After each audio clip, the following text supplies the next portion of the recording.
इमाम गजाली फरमाते हैं कि आग आज भी बुझाने के दो ही तरीके हैं जो बड़े बड़े रिलायबल हैं। या तो पानी डाल दो वरना मट्टी डाल दो, उससे क्या होगा, आग बुझ जाएगी। इमाम गजाली कहते हैं जो बंदा वुजू करता है, पानी नहीं तो तयम्मुम करता है, ये आग या ये जो मट्टी है ना, जहन्नम की आग को इससे बुझा देगी। अच्छा, वैसे जितनी बड़ी आग हो उतना पानी चाहिए, बड़े बड़े कंटेनर, बड़े बड़े टैंकर लगाने पड़ते हैं तब जाके आग बुझती है। वुजू का पानी तो बहुत थोड़ा है, फरमाया इतना बाबरकत पानी है कि ये थोड़े से कतरे जो हैं इस बंदे के लिए जहन्नम की आग को बुझा देंगे। फिर इमाम गजाली ने एक और बड़ी प्यारी बात फरमाई। आप फरमाते हैं कि वुजू के 4 फर्ज क्यों हैं, और भी तो कोई फर्ज हो सकता था। देखो ये सूफिया किराम की हिकमत भरी बातें हैं।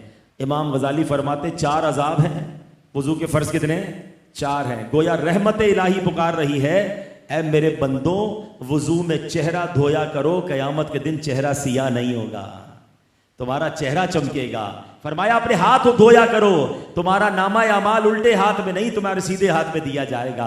फरमाया सर का मसा और पैर धोया करो, तुम्हें पेशानी से पकड़कर जहन्नम में नहीं डाला जाएगा बल्कि तुम्हारे सर पर जन्नत का ताज सजाया जाएगा।